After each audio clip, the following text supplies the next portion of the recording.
व्रज जनरञ्जन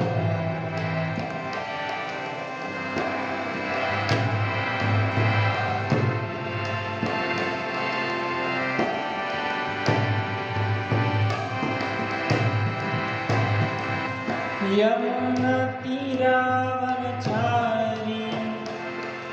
जय कुंज विहारी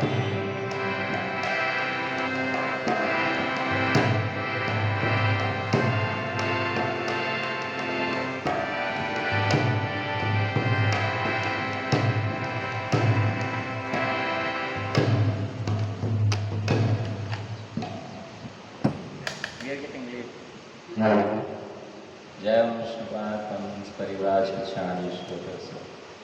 सुषमान अभिचरणारविंद संशय प्रभुपाद की जय ओम विष्णुपाद परमहंस परिव्राजकाचार्य अष्टोत्तर सत्शिष्यमशल भक्ति सिद्धांत सरस्वती गोस्वामी महाराज प्रभुपाद की जय।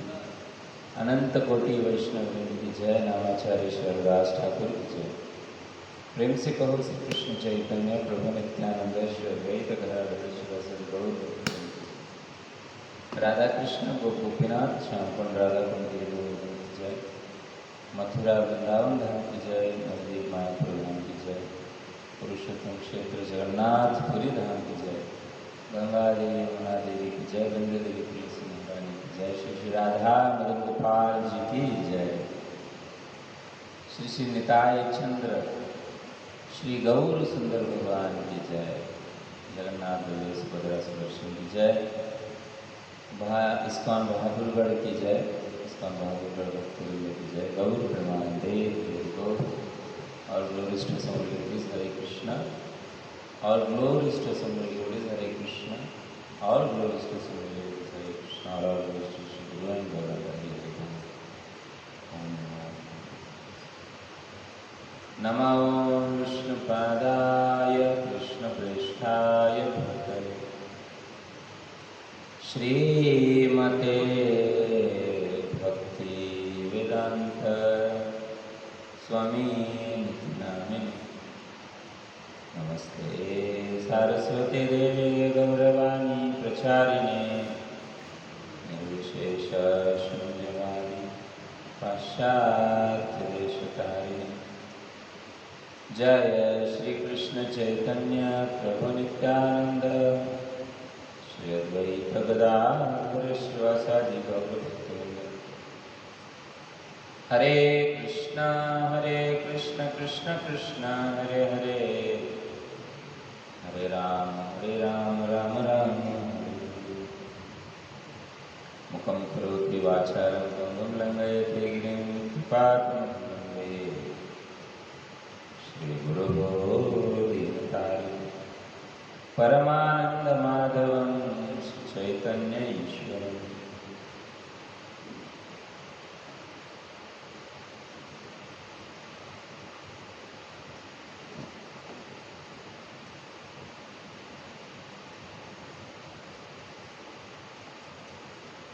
ग्रंथ श्रीमद् भागवतम 10वां स्कंद 17वां अध्याय श्लोक संख्या 12 से लेकर 20 21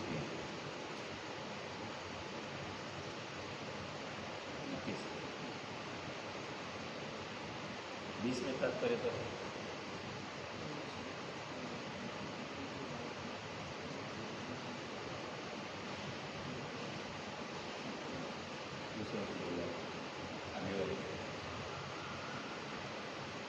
हरे कृष्ण। तो परीक्षित महाराज श्लोक पढ़ ली पहले एक बार, है ना? तो तात्पर्य पढ़ के 21वां श्लोक। तदा शुचि मनोद्भूतो दावाग्निः सर्वतो व्रजं सुप्तं निशिथ आवृत्य प्रदग्धुम् उपचक्रमे। तदा शुचिवनोद्भूतो दावाग्निः सर्वतो व्रजम् सुप्तं निशीथ आवृत्य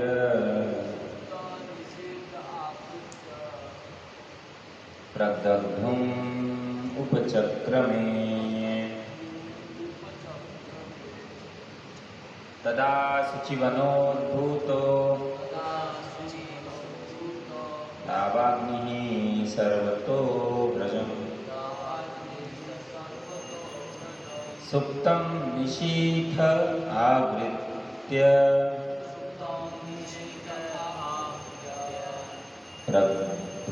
प्रदग्धुम् उपचक्रमे। आप लोग बोलिए।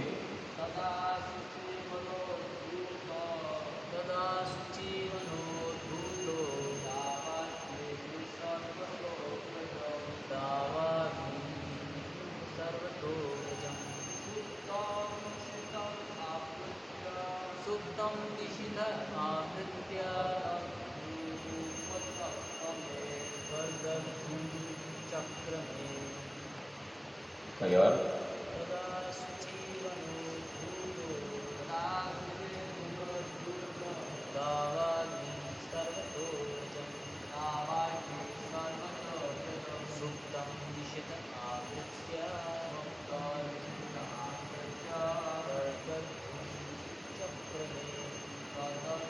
प्रदग्धुम् उपचक्रमे।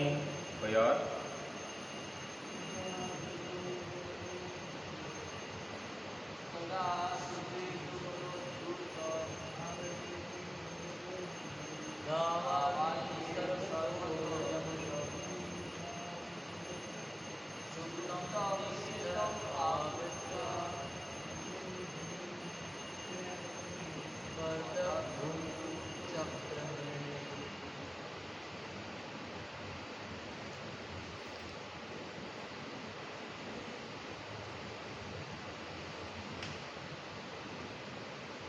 तदा तभी शुचि ग्रीष्मकालीन वन जंगल में उद्भूतः उत्पन्न दावाग्निः ज्वाला सर्वतः सारी दिशाओं में व्रजम वृंदावन के लोगों को सुप्तम सोए हुए निशीथे अर्धरात्रि में आवृत्य घेर कर प्रदग्धुम् जलाने उपचक्र में लगी। रात्रि में जब वृंदावन शब्दार्थ अनुवाद एवं तात्पर्य श्रील प्रभुपाद जी के कृपा पात्र शिष्यों के द्वारा श्रील प्रभुपाद जी की जय। रात्रि में जब वृंदावन के सभी लोग सोए हुए थे तो सूखे ग्रीष्मकालीन जंगल में भीषण आग भड़क उठी। इस आग ने चारों ओर से ब्रजवासियों को घेर लिया और उन्हें झुलसाने लगी। ठीक है,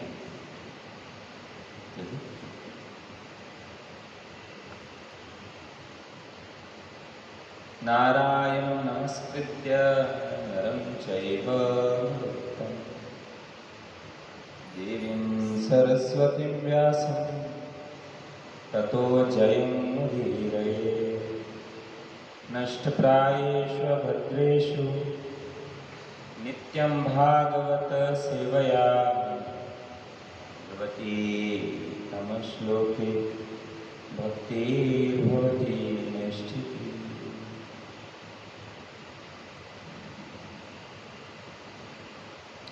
12वें श्लोक से पढ़ना शुरू करिए। तत्कालीयः परं वेद नान्यः कश्चन वेदी। आगे 12वां श्लोक।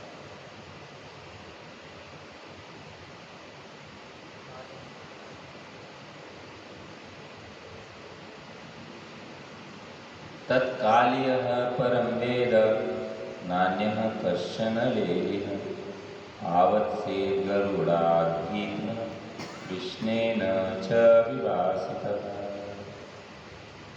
सारे सर्पों में केवल कालिया ही इस बात को जानता और गरुड़ के भय से उसने यमुना के सरोवर में अपना निवास बना रखा। बाद में कृष्ण ने उसे निकाल लगाया।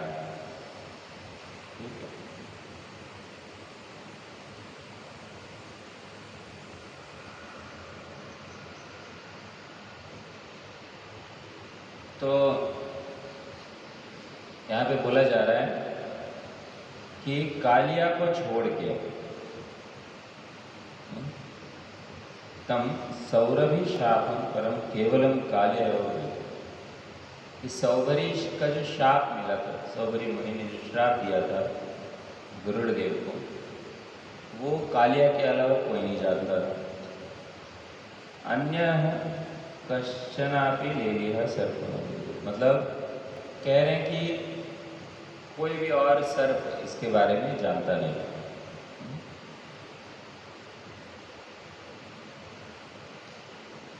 ऐसे क्यों बोला जा रहा है कि अगर बाकी कोई जानता होता तो वो लोग वहां पे आके रह लेते पहले से। गरुड़ देव ने तो हाहाकार मचा रखा था सर्पों की कम्युनिटी। तो अगर उन लोगों को पता होता तो वो लोग आके वहां रहने लगे। इसीलिए जब गरुड़ देव के साथ उनका झगड़ा हुआ और उसको लगा कि मैं गरुड़ देव से जीत नहीं पाऊंगा, तो उन्होंने क्या किया, वहाँ गरुड़ देव के डर से वहाँ पे आके रहने लगे। लेकिन भगवान ने क्या कर दिया, उसको निष्कासित कर दिया। भगवान ने कहा कि तुम यहाँ नहीं रह सकते। ठीक है, तो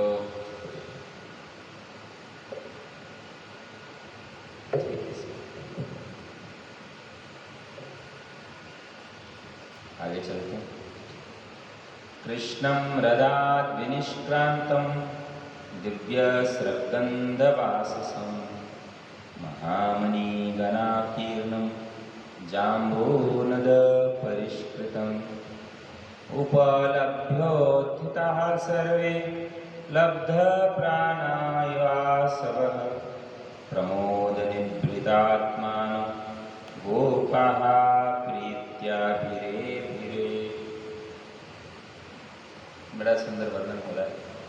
जब भगवान कालिया से बच के, कालिया का दमन करके जब वापस आए तो ब्रजवासियों का कैसी हालत थी, उन्होंने क्या क्या किया। तो कृष्णम रदाद विनिष्क्रांत, वो एक एक्चुअली सरोवर था। एक यमुना होता है, यमुना तो नदी है, यामुना बोलते हैं। एक सरोवर था यमुना में, बड़ा एक सरोवर होता है, तालाब होता है बीच बीच नदी जाती है, फिर आप देखेंगे एक बहुत बड़ा तालाब, फिर आगे नदी निकलती है।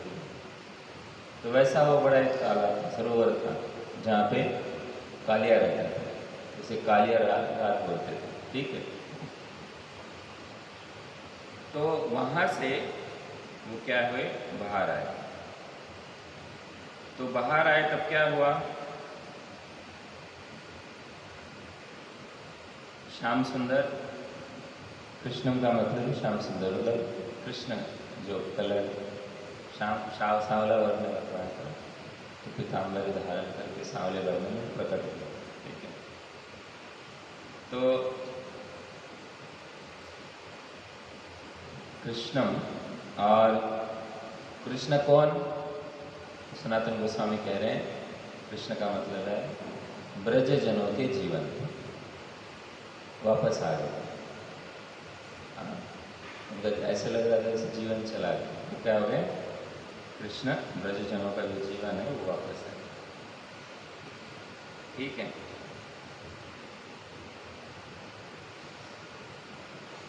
और कैसे बाहर निकले थे वो? तो दिव्य स्रग गंधवाससम, तो उनके शरीर पे क्या थे? दिव्य स्रग। स्रग मतलब क्या होता है? माला, स्रग कहते हैं। तो कैसी मालाएं पहनी हुई थी? दिव्य मालाएं पहनी। दिव्य स्रग, गंध, सुगंध, शरीर से एक तरह से बहुत सुगंधित मालाएं थी। वाससम तथा वस्त्र, ठीक है।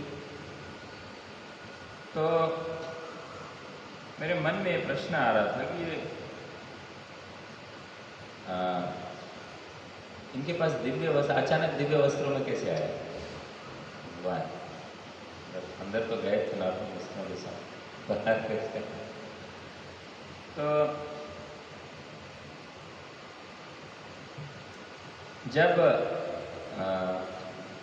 एक्चुअली क्या हुआ था, ये सारे वस्त्र नाग पत्नियों के द्वारा समर्पित, नाग पत्नियों ने भगवान को समर्पित किया था। और यहाँ पे स्वर्ण नहीं बोला, उनके आभूषणों का वर्णन कैसे कर रहे हैं? महामणि गणाकीर्ण, आकीर्ण मतलब ढका हुआ शरीर, या फिर उनके गले में थी। तो महामणि, क्योंकि यहाँ पे सुखदेव गोस्वामी स्पेशली उन आभूषणों का गुणगान कर रहे हैं, उन मालाओं का गुणगान कर रहे हैं, वस्त्रों का गुणगान कर रहे हैं। तो क्यों कर रहे हैं? क्योंकि वो पृथ्वी के नहीं थे चीज़ें। कालिया एक मतलब पृथ्वी ये तल छोड़ के बाकी अलग अलग जो लोग हैं वो स्वर्ग तुल्य ऐश्वर्य होता है उन जगहों में। तो एक नाग लोग भी होते हैं, तो ये भी वहाँ पे भी बड़े बड़े नाग, और ये सब हम लोग जैसे नागों को या फिर सांपों को तिरस्कृत करके देखते हैं, वो वैसे नाग नहीं होते। वो बहुत ही दिव्य नाग होते हैं, वो इच्छाधारी होते हैं। और तो वो जो नाग पत्नियाँ आदि थी, उनके पास ये दिव्य वस्त्र और आभूषण ये सब रखे हुए थे। तो उन्होंने क्या किया? तुरंत लाके भगवान को भेंट किए, भगवान श्री कृष्ण को भेंट किए और दिव्य मालाएं पहनाई। और कह रहे हैं कि जाम्बू नद परिष्कृत। जाम्बू नद का मतलब क्या है? एक्चुअली स्वर्ग लोकों में एक जामुन के बहुत बड़े बड़े पेड़ लगते हैं,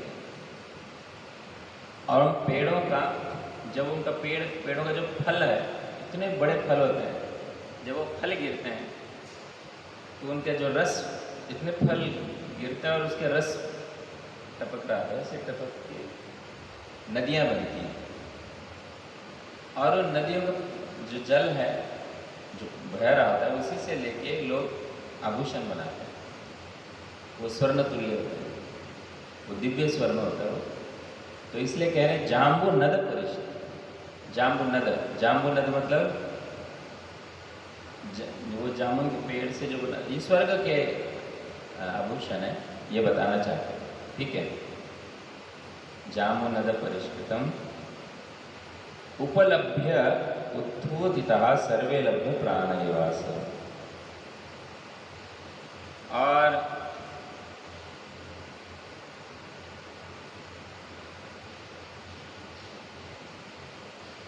जैसे व्यक्ति अंधा होता है, और अगर कोई व्यक्ति गूंगा हो, मैंने एक वीडियो देखी थी, एक व्यक्ति देख नहीं पाता, इसका ऑपरेशन हुआ, काफ़ी समय से नहीं देख पा रहा था, इसका ऑपरेशन हुआ और इसकी आंखें को खोई गई। और जब वो देख पा रहा था,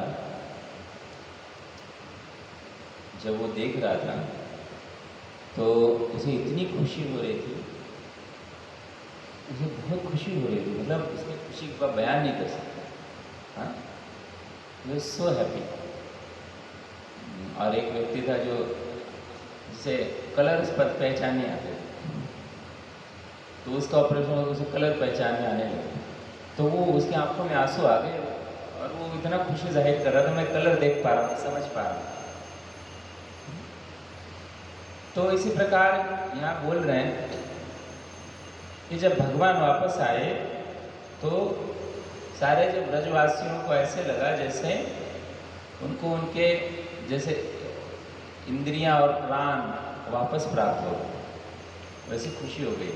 हमारे सब उनका सब कुछ भगवान है। तो जैसा उनको जैसे गूंगा व्यक्ति को वाचा प्राप्त हो गई हो, जैसे अंधे व्यक्ति को आंखें प्राप्त हो गई हो, तो जिस प्रकार वैसे लगता है वैसे उनको लग रहा था कि हम ये हो। और फिर उन्होंने क्या किया, बड़े ही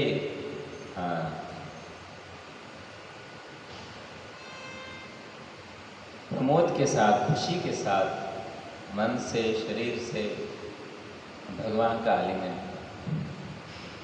यहाँ पे मन से क्यों बोल रहा हूँ, क्योंकि कुछ गोपियाँ हैं वो भगवान का डायरेक्ट आलिंगन नहीं कर सकती, तो दूर से खड़े होके ही तो भगवान को अपनी आँखों से अंदर ले लेते हैं और फिर आलिंगन करते हैं, ठीक है। लेकिन भगवान के जो सखा हैं, बड़े गोपियाँ हैं और नंद बाबा भी बड़े ग्वाल बाल हैं, उन्होंने भगवान का बड़े ही प्रेम से आलिंगन किया। यहाँ बोल रहे हैं, उसका ट्रांसलेशन मतलब कृष्ण द्वारा कालिया की प्रताड़ना का वर्णन फिर से प्रारंभ करते हुए सुखदेव गोस्वामी ने कहा कि कृष्ण दिव्य मालाएं, सुगंधियाँ तथा वस्त्र धारण किए, अनेक उत्तम मणियों से आच्छादित एवं स्वर्ण से अलंकृत होकर उस सरोवर से ऊपर उठे। जब ग्वालों ने उन्हें देखा तो वे सब क्या हुए, तुरंत उठ खड़े हो गए, मानो किसी मूर्छित व्यक्ति की इंद्रियां पुनः जीवित हो गई, या फिर जिस व्यक्ति का प्राण ही चला गया, प्राण वापस आ गया, तो जैसे व्यक्ति सचेत हो जाता है, वैसे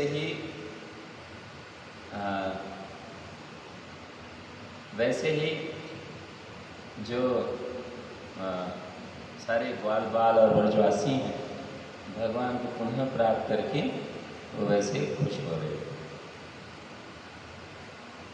उन्होंने अतीव हर्ष से सराबोर होकर स्नेहपूर्वक उनको गले लगाया, ठीक है।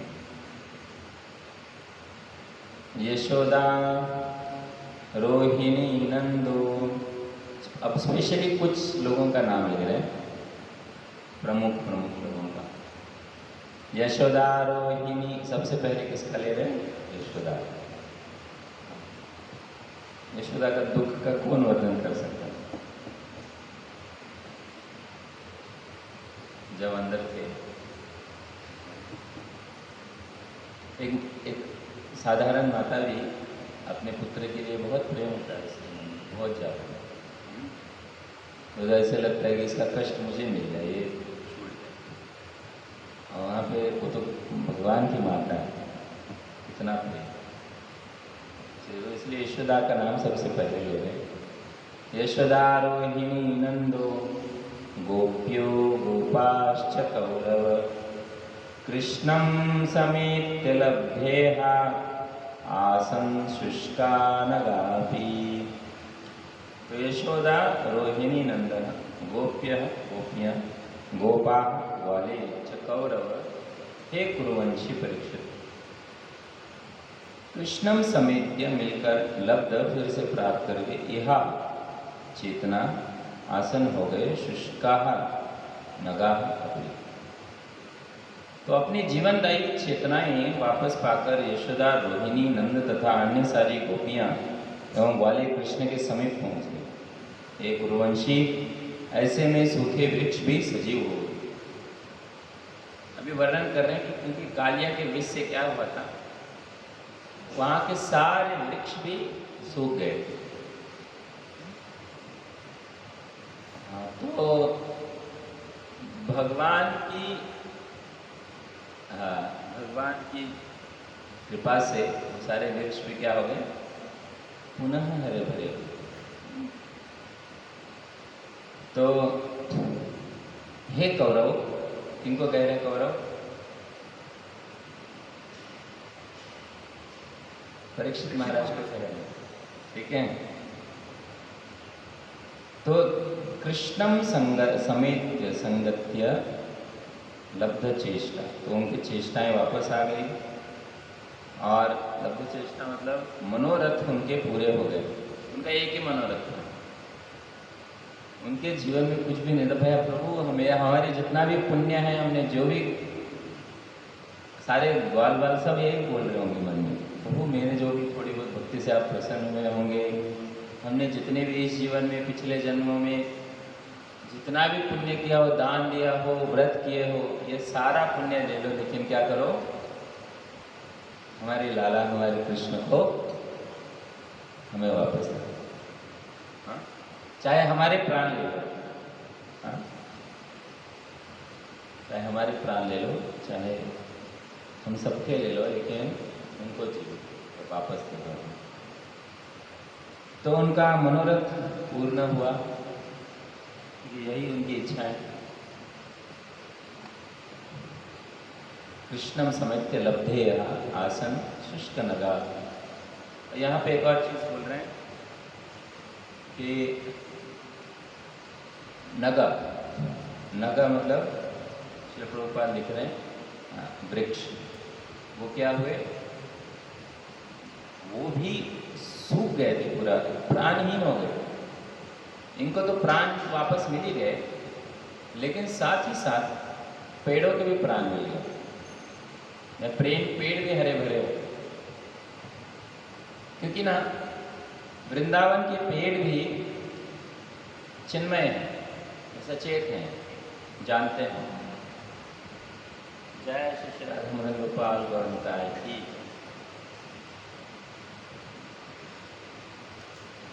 इसके दो चीजें हो सकती हैं। पहला तो निश्चित रूप से है कि कालिया के विष के कारण सारे पेड़ क्या हो गए थे, सूख गए। और दूसरा ये है कि जब पेड़ों ने भी देखा कि हमारे कृष्ण फंसे हुए, तो उन्होंने भी प्राण छोड़े, मतलब वो सूख गए थे पूरा। उन्होंने कहा हम जी के क्या करेंगे। हमने देखा होगा कई बार व्यक्ति बहुत हताश हो जाता है, उसके घर वाले, उसके पत्नी, उसके बच्चे नहीं रहते, तो व्यक्ति सोचता है कि मैं भी रह के क्या करूँ। इसी प्रकार ये तो जस्ट छोटे मोटे संबंध हैं, वो तो साक्षात परमात्मा का संबंध है। भगवान सबसे निकट के, सबसे जिससे जीवात्मा सबसे ज़्यादा प्रेम करता है, अपने से भी ज़्यादा प्रेम करता है, तो उनके लिए तो कुछ हाजिर है। तो फिर वो इस प्रकार से पेड़ भी क्या हो गए थे, अचेतन थे। इसमें इसके बारे में बहुत सुंदर कथा आती है कि जब रूप गोस्वामी भगवान की जब लीलाएं किसी पेड़ के नीचे बैठ के लिखते थे, तो जब भगवान के विरह का वर्णन करते थे, लिख रहे थे नीचे और उनकी चेतना में, और वो पेड़ समझ जाता था सारी चीज़ें। तो जब विरह के बारे में रूप गोस्वामी लिखते थे अपने तालपत्र पे,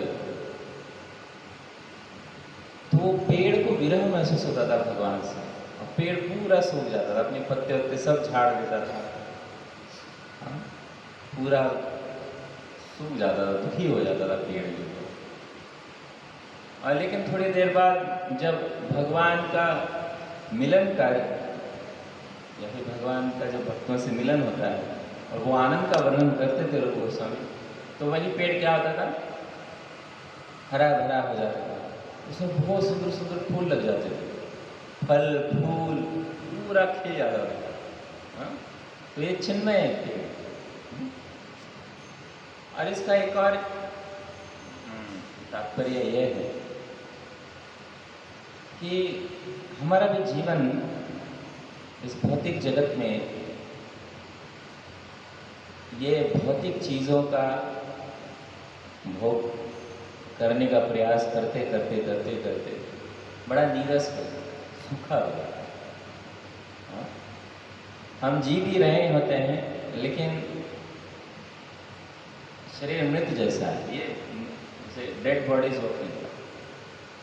हिंदी में जैसा भी समझा, क्या कहते हैं, जैसे मृत शरीर चल रहा है, क्योंकि ये 3 गुणों के माध्यम से चलायमान हो रहा है।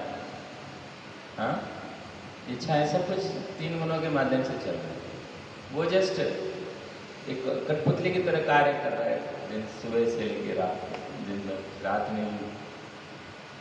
तो नीरस जीवन है। तो ये सब, ये भी प्रफुल्लित और वास्तविक उसे जीवन प्राप्त कब हो सकता है, जब भगवान श्री कृष्ण का से वापस संग मिले। जीवात्मा को भगवान का वापस संग मिल जाएगा तो वह जीवात्मा हमेशा वापस, जिससे प्राण वापस मिल गया, उसे जीवन वापस। हम लोग दुखी इसीलिए हैं इस जगत में कि हमारा संपर्क भगवान से नहीं हो पाया।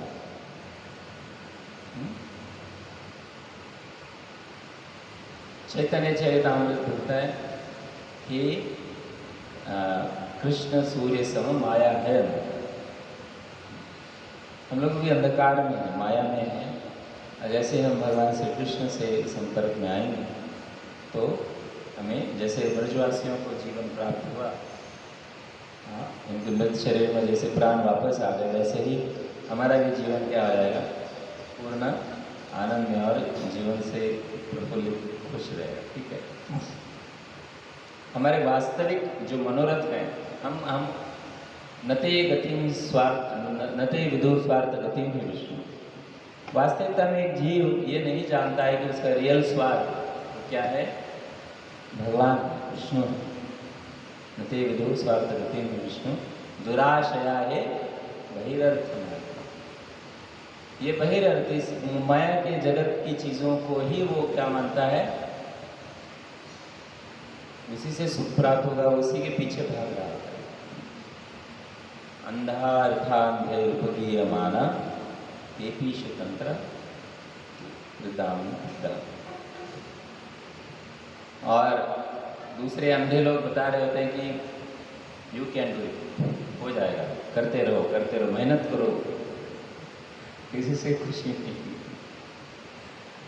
तो लेकिन वास्तविक जो व्यक्ति जीवात्मा खुश हो सकता है, वो कैसे हो सकता है, उसका रियल स्वार्थ क्या है, उसका रियल मनोरथ क्या है, वास्तविक मनोरथ जीवात्मा का क्या है कि मैं भगवान से संपर्क में रहूं, मैं कृष्ण के साथ हूँ। ये सच में जीवात्मा का यही वास्तविक मनोरथ है। तो उनको प्राप्त हो गया ये मनोरथ, किनको, ब्रजवासियों को। तो उनके ऐसे प्राण वापस आ गए। ठीक है।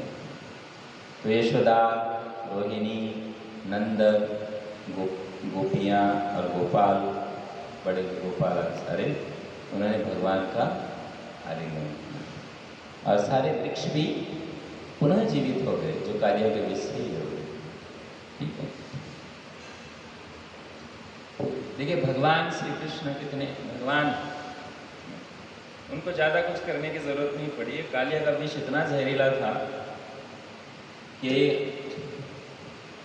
हमने सुना होगा कि यमुना के ऊपर से भी कोई पक्षी चला जाता था तो उस जहर से झुलस के मर जाता था, गिर जाता था पानी में। वहीं रास्ते में, वो फ्लाइट में ही उसकी मृत्यु हो जाती, गिर जाता था। उसके आसपास के कई दूर तक पेड़ जो थे वो झुलस गए थे उसकी विष से। तो भगवान ने जैसे ही प्रवेश किया, कालिया का दमन किया, और भगवान के चरणों के स्पर्श से क्या हुआ, सारा पानी क्या हुआ, वापस से ठीक हो गया, गायब हो गया सारा विष। जैसे शिव जी ने तो पूरा किया था उनको किया, लेकिन भगवान ने जिस प्रवेश करने मात्र, भगवान के देखने मात्र से वो सारा विष का असर, विष सब तिरोहित हो गया। भगवान को ज़्यादा कुछ करने की जरूरत नहीं पड़ती चीज़ों के लिए। तो फिर आगे आते हैं 16वें श्लोक में कहते हैं रामश्चाच्युतं आलिंग्य जहास्यानुभाववित् प्रेम्णा तम् अंकमारोप्य पुनरुदैक्षत गावो वृषा वत्सतर्यो देवीरे परमानंदम। अभी पेड़ों का भी वर्णन किया। पेड़ों को भी ऐसे लगा जैसे हमें प्राण वापस आ गए, हम बहुत खुश हो गए रोगी। अभी क्या कर रहे हैं? भगवान बलराम के बारे में। भगवान बलराम ने अपने अच्युत भाई को आलिंगन किया और कृष्ण की शक्ति को अच्छी तरह जानते हुए हंसने लगे। ठीक है। और बलराम ने क्या किया? भगवान को अपनी गोद में बिठाया और गोद में बिठा के उठा लिया। हाँ, यहाँ सॉरी, उठा लिया गया, ऐसे गोद में उठा लिया, बड़े थे ना, गोद में उठा लिया और बारंबार उनकी ओर देखा। गांवों, सांडों तथा बछड़ों को भी परम आनंद प्राप्त हुआ। तो सारे जो ब्रजवासी हैं, ये भी ब्रजवासी हैं। शिला जगन्नाथ दास बाबा जी महाराज वो कहते थे कि जब उनको कुछ प्रसाद देते थे और क्या होता था, कई बार वैसे रखा रहता था, तो जो नवदीप के कुत्ते उत्ते आते थे मुंह मार देते। तो जो उनका जो सेवक था वो फेंकने के जाता था। बाबा जा रहे फेंक क्यों रहे हो? तो बाबा कुत्ता मुंह मार। अरे वो ब्रजवासी है, वो वास्तविक धामवासी है, इधर लाओ। वो धामवासी, वो धामवासियों के प्रति उन आचार्यों से हमें सीखना चाहिए। तो ये सारे क्या है? भगवान के बहुत निकट के भक्त। तो भगवान बलराम जी ने जब भगवान का आलिंगन किया, रामश्च अच्युतम आलिंगन, भगवान ने रामस्तु कृष्ण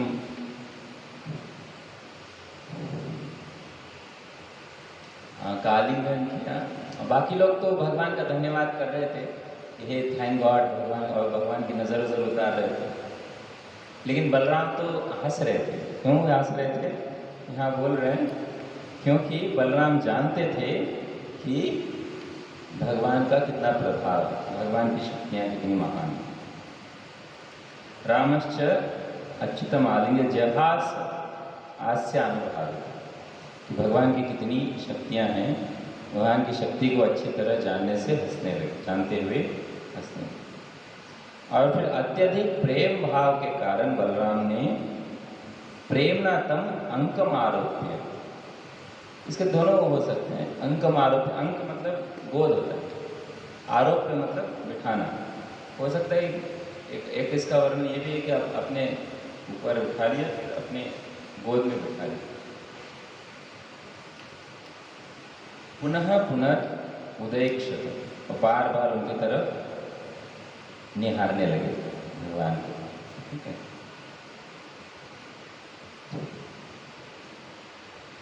और फिर आगे आते हैं और बोल रहे हैं कि जो सूखे हुए पेड़ थे वो सिर्फ वापस पुनः जीवित नहीं हुए, वो फल फूल सब देने लगे।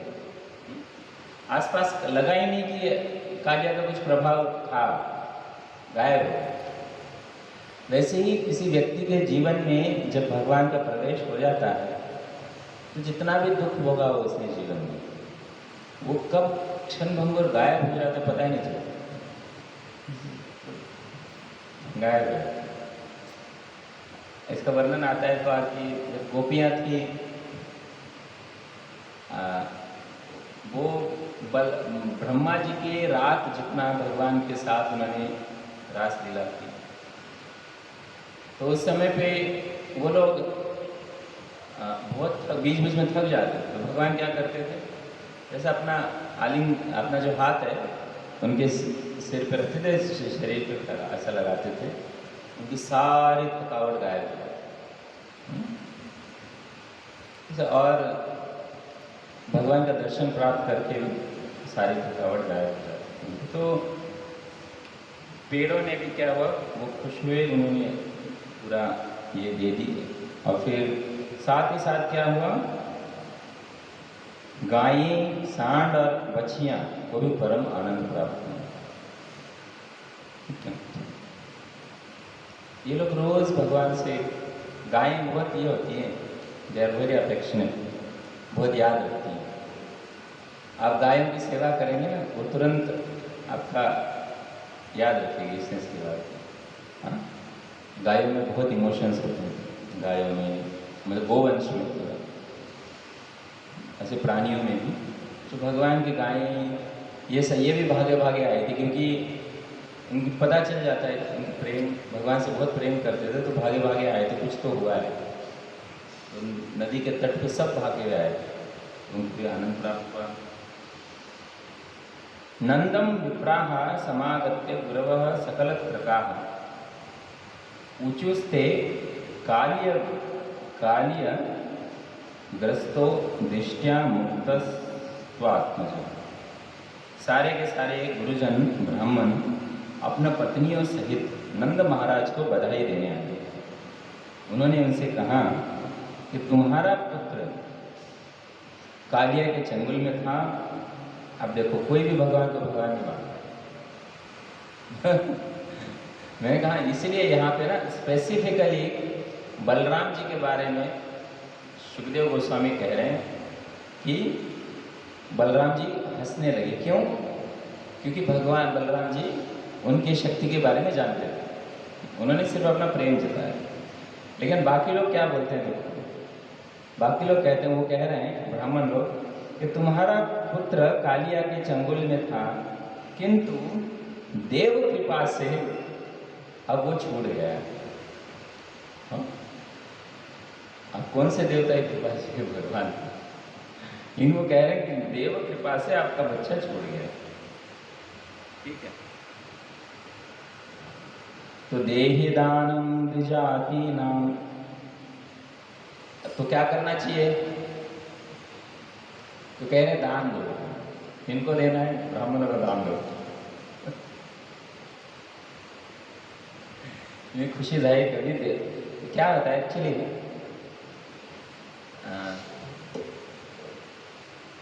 ब्राह्मणों को ना भूसुर बोला।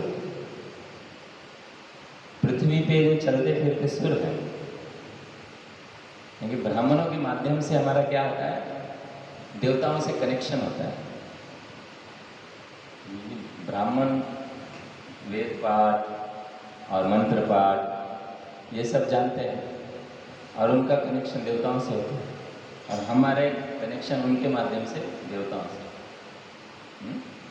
इस प्रकार वैष्णव तो चलते फिरते क्या आते हैं, देवता पृथ्वी, तो उनकी सेवा से, और ऊपर से क्या है, भगवान के एक और नाम क्या है, नमो ब्राह्मण्य देवाय, गो ब्राह्मण्य।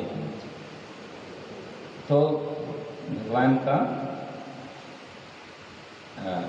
को बहुत प्रिय है ब्राह्मण। तो ब्राह्मण अकेले नहीं गए थे, तो कह रहे हैं अपने पत्नियों के साथ गए थे, अपने पत्नियों को लेके गए थे नंद बाबा और यशोदा से मिलने के लिए और धन्यवाद देने के लिए। और फिर उन्होंने क्या कहा कि उन्होंने सबसे पहले बधाई दी, आशीर्वाद दिया, और उनसे कहा कि आपको, उनको भी बहुत आनंद हुआ। उन्होंने कहा कि आपको क्या करना चाहिए, अभी आपके बच्चे के भलाई के लिए दान देना चाहिए। देहि दानम विजातिनाम कृष्ण निर्मुक्ति हेतवे। क्यों बोल रहे हैं? अभी तो मुक्त हो गया, लेकिन और भी संकट आ सकते हैं, तो उनके आगे संकट ना आए इसलिए क्या करिए? तब ब्राह्मणों ने नंद महाराज को सलाह दी, तुम्हारा पुत्र सदैव संकट से मुक्त रहे, इससे आश्वस्त रहने के लिए तुम्हें चाहिए कि ब्राह्मणों को दान। ठीक है। और फिर वो कह रहे हैं, हे राजन, सुखदेव गोस्वामी कह रहे हैं, तब प्रसन्न चित्त नंद महाराज ने हर्षपूर्वक उन्हें गायें तथा स्वर्ण के भेंट। ये दो दान बहुत महान दान माने जाते हैं, स्वर्ण का और गाय का। तो एक वेद पाठी फिर संध्या करने वाले ब्राह्मण को अगर गाय दान देते हैं तो उसका पुण्य की कोई गणना ही नहीं। एक कथा आती है, एक बार क्या हुआ, एक व्यक्ति थे, इन्होंने अपने पूरे जीवन में कोई पुण्य कर्म नहीं किया था, ये पुराणों में आती है, और बड़ा वैश्याओं से आसक्त रहते थे। बलि महाराज के पूर्व जन्म की कथा है, वैश्याओं से आसक्त रहते थे। और एक दिन रात को, प्रदोष का दिन था, जिस दिन शिव जी की पूजा होती है, प्रदोष में होती है, तो उस दिन क्या हुआ कि भागे भागे जा रहे थे। क्या लेके जा रहे थे?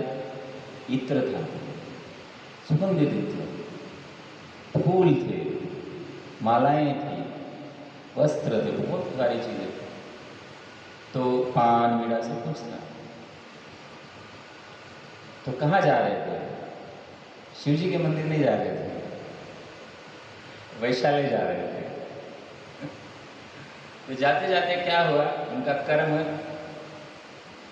ने दस्तक दी, नाक दस्तक देने से क्या हुआ कि भागे भागे इतनी तेजी से भाग रहे थे, उनकी पैरों में क्या हुआ, ठेस लग गई और गिर गए, बहुत भयंकर रूप से गिरे, और इतना उनका बहने लगा। और पिछले जन्मों की कुछ सुकृतियाँ उनकी जागृत हो गई उस समय पे, पिछले जन्म वो जो पुण्य किए थे उन्होंने, वो उस समय पे जागृत हो गए। तो उनके मन में आया, ब्राह्मण जा रहा था वहाँ पे, शिव जी का जो उपासक था, तो उन्होंने वो सारा जो क्या था, वो जो भी सामग्री थी, उनको लगा कि अभी मैं तो बच नहीं पाऊंगा, तो थोड़ा बहुत पुण्य हो जाए, ये ब्राह्मण है, जाएगा हो जाएगा, इसको दे देता हूँ। तो उन्होंने उसको दे दिया। तो जब उनको दिया तो वो ब्राह्मण ने सोचा कि, ये नहीं सोचा था कि ये कोई वैश्य के पास जा रहा था। ब्राह्मण के मन में आया कि कोई शिव जी का पुजारी होगा, अब लग गया, उसको जा नहीं पा रहा, तो मुझे दे दिया, मैं चढ़ा देता। तो ले लिया उसने। तो ब्राह्मण ने क्या किया, उसका जो भी सामग्री था जाके भगवान शिव जी को चढ़ा दिया। अब जब उधर चढ़ाया तो थोड़ी देर में इनके ये अपने प्राण संभाल नहीं पाए, छोड़ दिए इन्होंने शरीर। ये पहुँचे यमराज जी के पास। यमराज जी ने कहा कि चित्रगुप्त जी खोलो इनका पिटारा। उन्होंने कहा, प्रभु इसने तो कोई पुण्य नहीं किया, लेकिन एक छोटा सा कुछ थोड़ा बहुत पुण्य हुआ है गलती से अंतिम समय में, वो बहुत भारी पुण्य है। यमराज जी ने पूछा कि लेकिन इसका पापों का बड़ी लिस्ट। यमराज जी ने पूछा, तुझे क्या चाहिए, पहले पुण्य चाहिए या पाप का फल हो? उसने सोचा, यार पाप तो बहुत किया है, पता नहीं कहाँ जाना पड़ेगा, पुण्य का भोग लेगा, पुण्य का देना। तो ठीक है, तुमने जो भी सामग्री दी थी अंतिम समय में शिव जी की सेवा की, उसके बदले तुम्हें क्या होगा, 5 दिन के लिए इंद्र का पद मिलेगा, और फिर तुम्हें नरक आना पड़ेगा, फिर तुम्हें जम के कूटेंगे। अब गया वो 5 दिन के लिए, वो इंद्र के पद मिल गया उनको। इंद्रदेव जी थोड़ी देर के लिए हट गए 5 दिन के लिए, और उसने सोचा, जब वो इंद्र के पद पर बैठा, उसने सोचा मैंने एक छोटी सी गलती से उनने किया था, उससे मुझे इतना मिला, लेकिन 5 दिन में मैं क्या करूँ कि। तो जैसे इंद्र के पद पर बैठा हो, उसने क्या किया, उसने सारे सप्तऋषियों को बुलाया और सबसे पहले ऐरावत को दान कर दिया, मंत्र पढ़ के ऐरावत को दान कर दिया, एक सप्तऋषि को दान दे दिया। दूसरों को बुलाया, उच्च श्रवा है ना जो घोड़ा, वो दान दे दिया। इंद्रदेव बोले, अरे ये क्या कर रही है, अरे तुम्हें 5 दिन के लिए बैठाया, ये मेरे सामग्री को दान क्यों कर रहा है, आगे क्या रहेगा यहाँ पे। तो इंद्र से सारा स्वर्ग खाली कर दिया, संकल्प ले लेके सबको, सारे ब्राह्मणों को।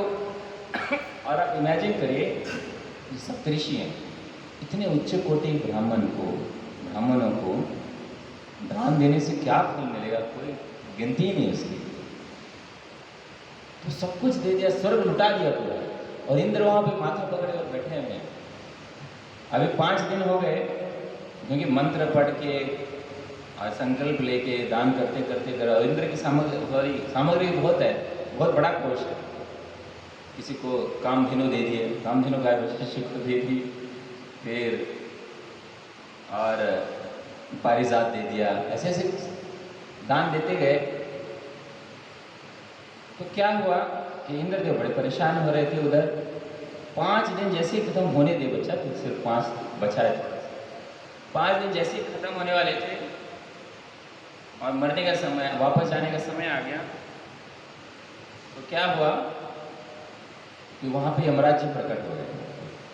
उन्होंने कहा कि अभी यह नर्क नहीं चलेगा, इसने जो भी पुण्य की, अभी जो दान वान दिया, इससे क्या हो गया, इसके सारा पाप खत्म हो गया। और वास्तविकता में ये स्वर्ग का राजा बनने का अधिकारी बन गया है, यही स्वर्ग का अधिकारी है। इंद्रदेव की तो हालत अभी और खराब हो गई। तो लेकिन उन्होंने कहा कि अभी ये नहीं, अगला जो इंद्र बनेंगे वो, फिर वो आगे जाके क्या बनते हैं, बलि महाराज के रूप में प्रकट, वही जन्म लेते हैं, फिर भगवान को दान, महान दानी बलि महाराज बनते हैं। तो भगवान उनके सेवक, फिर भगवान को पानी देते हैं। तो शास्त्र में वर्णन आता है कि ये तो शिव जी के लिए तो है ही, लेकिन साथ ही साथ भगवान ने उनके हाथ से चुटकी पर पानी स्वीकार कर लिया, कृष्ण ने वामन रूप में। तो उसके बदले उनको स्वर्गलोक दान देते हैं। तो भगवान और भगवान के भक्तों को और ब्राह्मणों को दान देने से क्या होता है, अगर जो भी संकट अंकट हैं, इससे क्या होता है, टल जाता है। इसके लिए लिखा रखा है, तो भगवान की सेवा में लगाइए जितना लगा सकते, हाँ, कोई विफल नहीं जाएगा। उसने मरते समय थोड़ा सा दिया था, क्या मिल गया उसको, स्वर्गलोक मिल गया। आप भगवान को दान देंगे तो क्या होगा, सोचिए आप। एकादशी के दिन दीजिए, द्वादशी के दिन दीजिए, जन्माष्टमी के दिन दीजिए, अभी जन्माष्टमी आने वाली है, हाँ, अपना भाग्य का आप उदय कर सकते हैं, ठीक है। तो मैं आगे के श्लोक जैसे पढ़ लेता हूँ। फिर परम भाग्यशाली माता यशोदा ने अपने खोए हुए पुत्र को फिर से पाकर उसे अपनी गोद में ले लिया। उनको बारंबार गले लगाते हुए उस साध्वी ने आंसुओं की झड़ी लगा दी। ओहो, मतलब मुझे नहीं लगता कि ब्रह्मा जी के पास भी शब्द होंगे यशोदा जी का जो भाव है उसका वर्णन करने का भी, जो इस प्रकार से। फिर अंत में कह रहे हैं कि हे नृपश्रेष्ठ, क्योंकि वृंदावन के निवासी भूख प्यास तथा थकान के कारण अत्यंत निर्बल हो रहे थे। अतः उन्होंने तथा गांवों ने कालिंदी के तट के निकट ही लेटकर वहीं रात बिताई। तात्पर्य में लिख रहे हैं, श्री जीव गोस्वामी ने संकेत किया है कि यद्यपि लोग भूख तथा प्यास से निर्बल हो गए थे, किंतु वहां पर उपस्थित गौओं का दूध उन्होंने नहीं पिया, क्योंकि उन्हें भय था कि उनका दूध सर्प के विष से दूषित न हो गया। वृंदावनवासी अपने प्रिय कृष्ण को वापस पाकर इतने अधिक प्रसन्न थे कि वे अपने अपने घरों को जाना नहीं चाह रहे थे। देखिए, इतने खुश थे कि भैया कृष्ण मिल गया, सब कुछ मिल गया, अभी घर वर छोड़ो, कुछ नहीं चाहिए। उनकी इच्छा भी नहीं थी वापस जाने की कृष्ण के साथ में, क्योंकि घर जाएंगे तो क्या होगा, हर एक व्यक्ति अपने अपने घर जाएगा।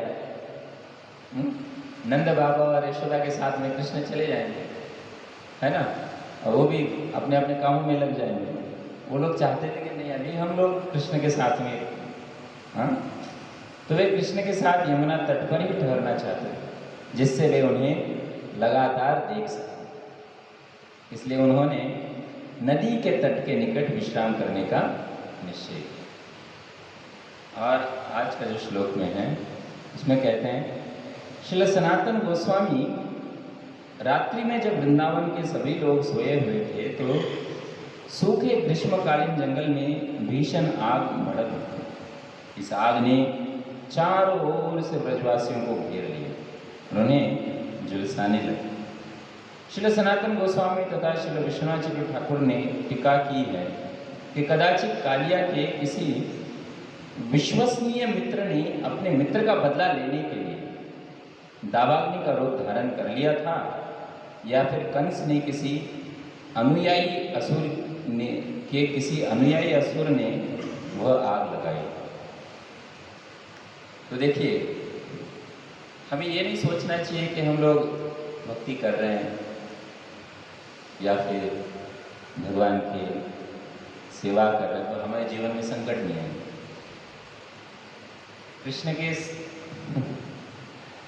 कृष्ण ने यह दिखाया है कि आप अब कृष्ण के साथ में रह रहे थे ब्रजवासी, उनके जीवन में भी हमेशा कृष्ण जहाँ रहे वहाँ कुछ ना कुछ चलता रहा। हाँ, तो कृष्ण जब आप भक्ति करेंगे तो ऐसा नहीं सोचना चाहिए कि हमारा जीवन बड़ा अभी कुछ नहीं हो। पांडवों के जीवन में क्या क्या नहीं हुआ।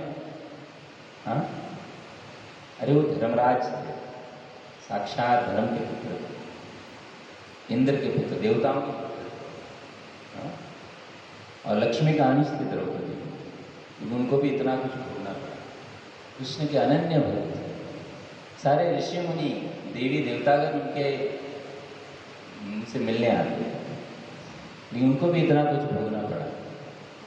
लेकिन इन लीलाओं के माध्यम से भगवान बता रहे हैं कि आपके जीवन में निश्चित रूप से, क्योंकि ये जगत संकटमय है, हमेशा कुछ ना कुछ, लेकिन जब हम भगवान की शरण में रहेंगे, हाँ, भगवान से प्रार्थनाएं करेंगे, भगवान के टच में रहेंगे, तो भगवान क्या करेंगे, हमें उन चीज़ों से उधार देंगे।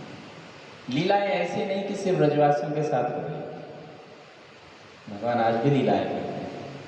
हाँ, अगर हम भगवान पर पूर्ण विश्वास करके उनका आश्रय लेंगे। हाँ, और कई बार तो भगवान जानबूझ के भेजते हैं कि ये मेरे पास आए, मेरे और शरणागत। और जब हम और शरणागत होते हैं तो भगवान बहुत प्रसन्न होते हैं। हाँ, हमें उस संकट से तो उबारते हैं ही हैं, लेकिन साथ ही साथ हमें अपना बहुत ज़्यादा प्रेम देते हैं, हमारी भक्ति का वृद्धि करते हैं।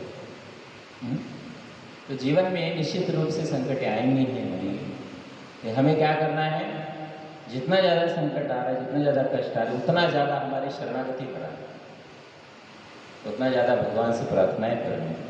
हाँ, हमें ये सोचना है कि भगवान और क्या चाहते हैं, हम क्या चेंज करना चाहते हैं जीवन में, भगवान क्या चाहते हैं। तो ये सोच के हम लोग जब अपना जीवन बिताते रहेंगे तो भगवान प्रेरणा भी देंगे। क्या चाहते हैं हम। ठीक है, तो आप लोगों का धन्यवाद। यहीं विराम लेंगे। किसी का कोई प्रश्न है तो एक आध कोई प्रश्न ले सकते हैं लोग।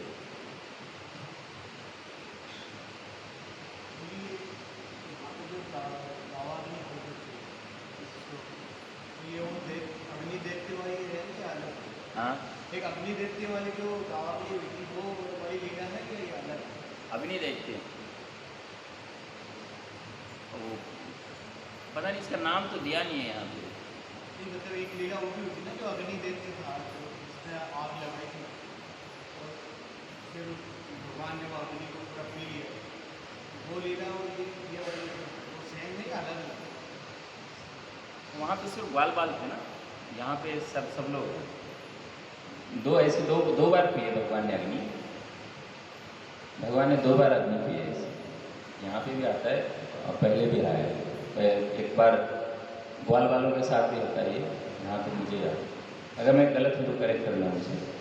नहीं, मुझे जहाँ तक याद है भगवान ने 2 बार अग्नि पी।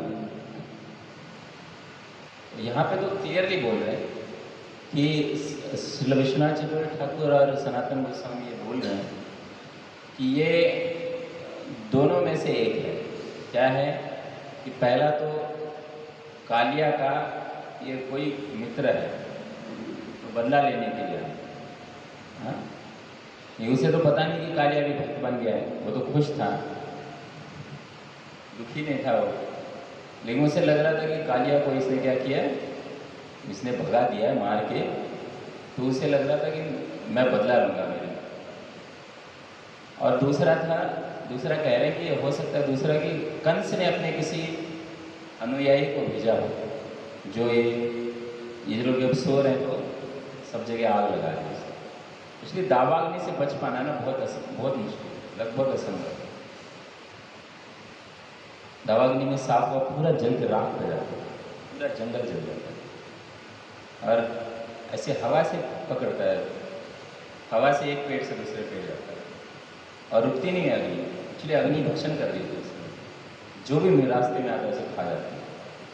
और उसने पूरा प्लान बनाया था कि एक भी डायरेक्शन नहीं छोड़ा उसने भागने के लिए, सारे डायरेक्शन में आग लगाई, कहीं भी ना। फिर आगे भगवान देखेंगे मिला है। एक क्वेश्चन, जैसे ब्रजवासी मतलब पूरे शरणागत के होते हैं, तो पर हमारे साथ क्या होता है, अगर कोई किसी परिस्थिति जनरेट होती है, कोई संकट आता है, तो हम कोशिश करते हैं खुद से कुछ करने की। तो हम मतलब भगवान के ऊपर जो फेथ विश्वास वो पूरा नहीं रहता, आधा अधूरा। तो हम सोचते हैं कि अगर मुझे कोई संकट आया तो मैं खुद ही कर लूँगा। तो वो जो प्रवृत्ति है वो मतलब जा नहीं रही थी सर्व का, मतलब हमारा हमको भगवान के ऊपर विश्वास होना चाहिए कि भगवान हमारे कोई भी संकट है तो उससे अच्छा करेगा। तो उस चीज़ को हम कैसे मतलब ऐसा ब्रजवासी तो हम नहीं बन सकते, थोड़ी कोशिश कर सकते हैं। हमें लग रहा है ऐसा, निश्चित रूप से ब्रजवासी जैसा भाव तो बहुत मुश्किल। हमें भगवान से प्रार्थना करना चाहिए कि प्रभु हमारे पास नहीं है शिवना, आप कृपा करके हमें दीजिए। और श्री भक्तिनाथ ठाकुर जी प्रार्थना करते हैं अपने एक भजन में, श्री कृष्ण चैतन्य प्रभु जीवे दोया कोरी। तो उसमें अंत में बोलते हैं कि रूप सनातन पदे, रूप सनातन के चरणों में गिर के उनसे मैं भीख मांगूंगा कि मुझे इस अधम को भी उत्तम बनाए। और शरणागति के प्रिंसिपल से कैसे शरणागति, तो हमें आचार्यों से, स्पेशली रूप और सनातन से, षड गोस्वामियों से प्रार्थना करनी चाहिए कि हम अपने जीवन में सीख सकें भगवान के कैसे शरणागत होना है। और भक्तिनाथ ठाकुर से प्रार्थना करनी चाहिए और हमारे आचार्य श्री प्रभुपाद से प्रार्थना करनी चाहिए। इनकी कृपा से फिर हमारे हृदय में आ जाए। जैसे प्रभुपाद की तो पूरी फैक्ट्री चली गई, आग लग गई फैक्ट्री को, और प्रभुपाद क्लास दे रहे थे, जैसे कथा कर रहे थे, आग लग गई उनको। क्या सत्संग में कोई आके बोलता है कि आपकी फैक्ट्री में आग लगी, उल्टा हंसने लगे। तो शरणागति भाव तो उनसे हमें देना चाहिए, आशीर्वाद देना चाहिए, उनसे कृपा मांगनी चाहिए, तब निश्चित रूप से अब कुछ भी ना हो तो गिड़गिड़ाना चाहिए, भगवान दे दो हमें, तो मुझे तो कुछ नहीं पता, थोड़ा आप बताइए क्या चाहिए। प्रार्थनाओं में बहुत शक्ति है, ऐसा नहीं है कि भगवान प्रार्थना सुनते नहीं, भगवान हर प्रार्थना सुनते हैं, एवरीथिंग भगवान सब जानते हैं। लेकिन हमें ये एक्सपेक्ट नहीं करना चाहिए कि भगवान उत्तर हमारे हिसाब से दें। हम ये लगता है कि भगवान मेरी प्रार्थना का उत्तर मेरे हिसाब से दें, मैंने जो बोला है उसी। भगवान जो भी करना है अपने हिसाब से कर।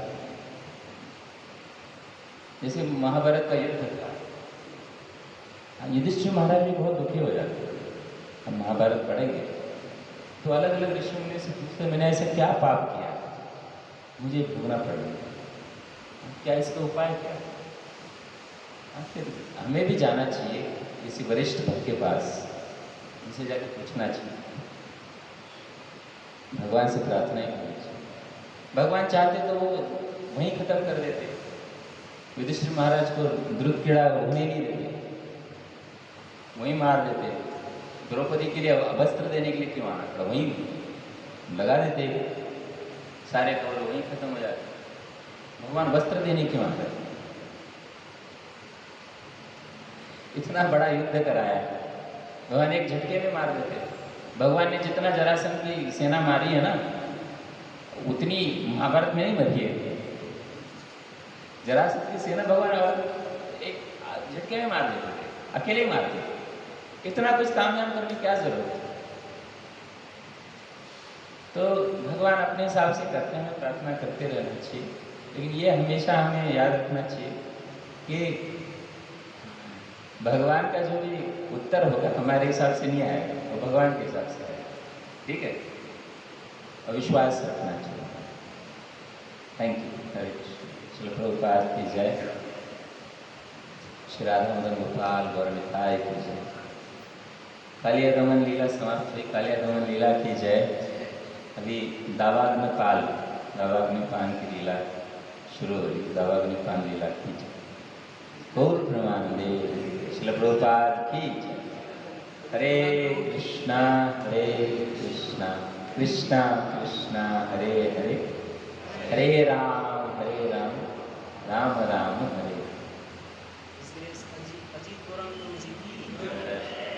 जी जी।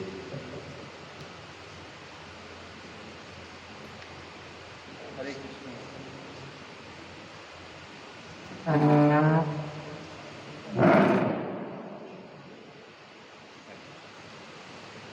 बहुत सुंदर माला है, ये मैंने देखा भी बना रहे थे। माला तो जब यही बनाया जा रहा है। हाँ, अभी यहीं पे बनाया जा रहा है। तो इसीलिए इतना। अब पहले तो बाहर था, इनका क्या करें? ये भी कथा सुन रहे थे। और कौन से महाराज जी मुझे एक बार ऐसे कथा कर रहे थे, लेकिन ना उनके गोदी में कोबरा। अब महाराज जी कथा करके उठे ना, कोबरा गिर गया। तो लोग भागे नहीं, मतलब हाँ थोड़ा इधर उधर हुए, पर लोगों ने ये देखा अब महाराज जी कितने कथा में ऑब्जर्व किया, उनको पता ही नहीं चला। नहीं, लेकिन वो एक्चुअली वो आनंद श्रेष्ठ स्वयं प्रकाश।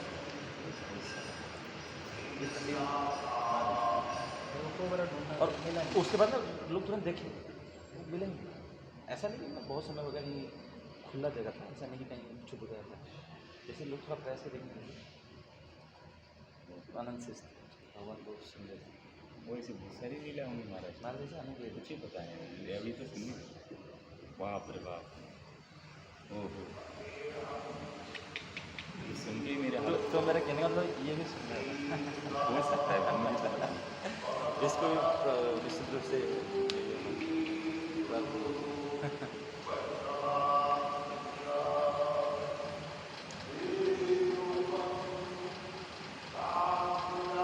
हरे कृष्ण। हरे कृष्ण। मैं ठीक हूँ अच्छे से। हमने सुना कि आप अपना गृह निर्माण कार्य में लगे हैं। हाँ? कोठी सब कुछ छोड़ के नजफगढ़ चले गए सब छोड़ के। उनको थोड़ा सा अब वहीं रह रहे हैं, नजफगढ़ में रहेंगे। सेवा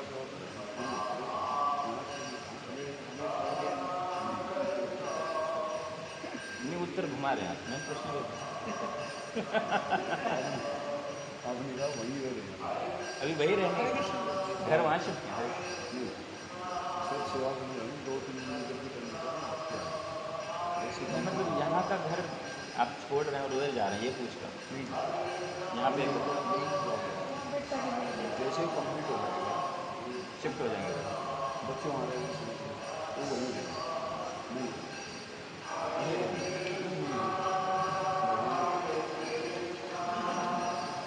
नहीं आप भाई वहाँ तक नहीं। आप तो नजफगढ़ में भी रहेंगे तो आएंगे ही नहीं, ऐसा नहीं। हम वहाँ जाएंगे नहीं। आप नहीं नहीं जाइए आप, मैं अच्छी बात है जहाँ परमान पे भक्त जहाँ भी है वहाँ पे भगवान के संग सेवा करता रहेगा, माला करता रहेगा और वो भगवान की कृपा से उसको संग मिल जाता है। नजफगढ़ में बहुत अच्छी वो अच्छी थी।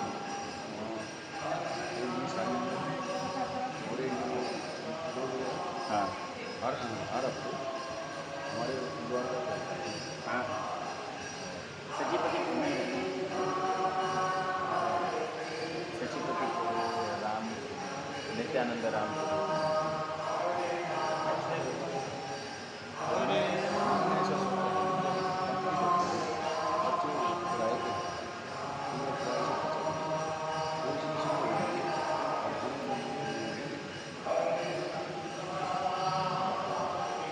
दूर रहेंगे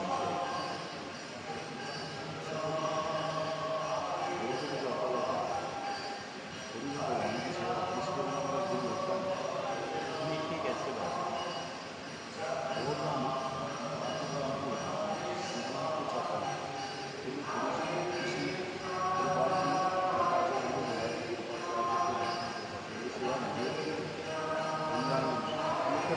नहीं मैं प्रश्न पूछा, आप इधर बोल रहे हैं। मैं अलग अलग रहेंगे।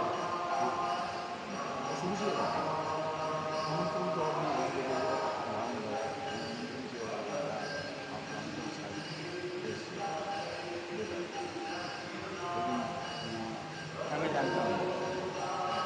तो फिर वो वहीं चले गए। तो बच्चे पढ़ते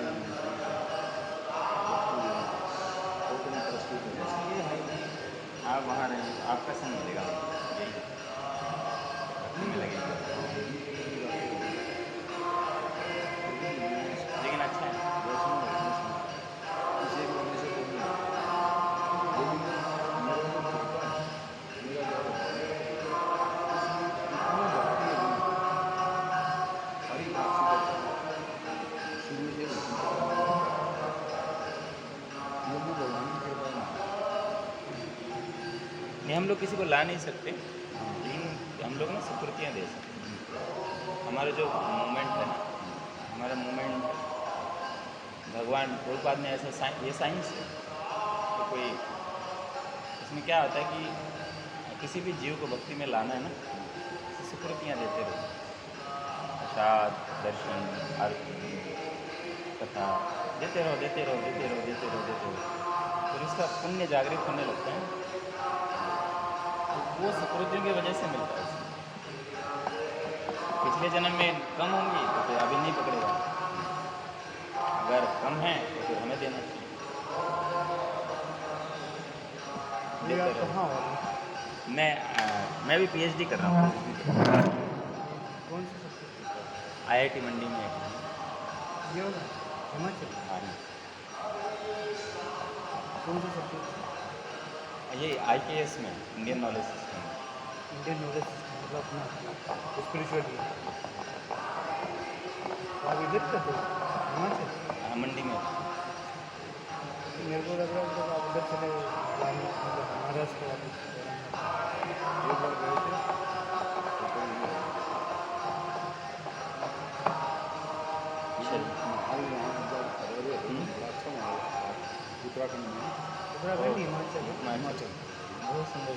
आसपास पहाड़ है, बीच में है ठीक है। बहुत सुंदर है। हम जब जाते हैं ना अरे इधर राम, रास्ता है उधर। ओहो, वो मतलब मैं जब याद करता हूँ कि